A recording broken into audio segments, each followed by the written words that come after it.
ఓం అస్మద్గురుభ్యో నమః. శ్రీమతే రామానుజాయ నమః. నేటి మంచి మాట. భగవంతుడు ప్రేమతో, ఆర్తితో, వినయంతో, ఆవేదనతో, సంతోషంతో ఎలా పిలిచినా పలుకుతాడు, కరుణిస్తాడు, రక్షిస్తాడు. అహల్య, శబరి, గుహుడు తదితరుల విన్నపాలను రామావతారంలో విన్నాడు.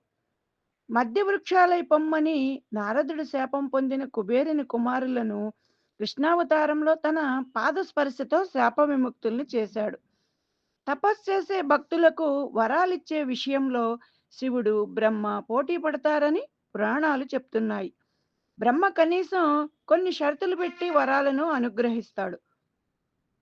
బోళాశంకరుడు భక్తులు అడిగిందే తడవుగా వరాలిస్తాడు.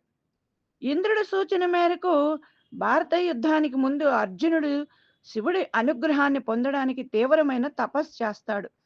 అందుకు మెచ్చినప్పటికీ పరమేశ్వరుడు పార్థుణ్ణి పరీక్షించాలనుకున్నాడు. కిరాతుడి రూపంలో అక్కడికి వచ్చాడు. వస్తూనే ఒక మాయా వరాహాన్ని సృష్టించాడు. ఆ వరాహం అర్జునుడి తపస్సుకు భంగం కలిగించింది. కిరీటి కోపంగా దానిపై బాణం వేశాడు. అదే సమయానికి కిరాతుడు కూడా బాణం వదిలాడు. ఒకేసారి రెండు పక్కల నుంచి బాణాలు తగిలి వరాహం చనిపోయింది. నా బాణంతో చనిపోయిందంటే కాదు, నా బాణంతో అంటూ ఇద్దరు గొడవ పడ్డారు. సహనం కోల్పోయిన పాండవ మధ్యముడు తన గాంధీవంతో కిరాతుడు శిరస్సుపై మోదాడు. అప్పుడు పశుపతి విజయుడు యుద్ధ కౌశల్యానికి, ధైర్యానికి మెచ్చి తన నిజస్వరూపంలో ప్రత్యక్షమయ్యాడు. అర్జునుడు నివ్వెరపోయి పరమేశ్వరుడితో యుద్ధం చేసినందుకు, ఆయన శిరస్సుపై మోదినందుకు పశ్చాత్తాపంతో కుమిలిపోయాడు.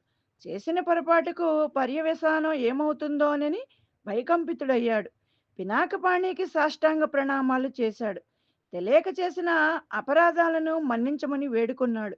సర్వేశ్వరుడు అర్జునుని లేవదీసి ప్రేమగా పలకరించి అతడు కోరుకున్న పాశుపతాస్త్రాన్ని ప్రసాదించాడు.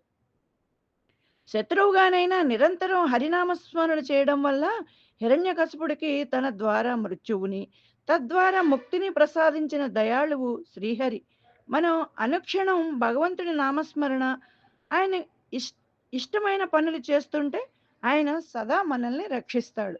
ఇలా పరమాత్మను మెప్పించాలి అనేవాళ్ళు పరమాత్మకు నచ్చిన విధంగా ప్రవర్తించడం ద్వారా పరమాత్మ అనుగ్రహాన్ని పొందుదాము.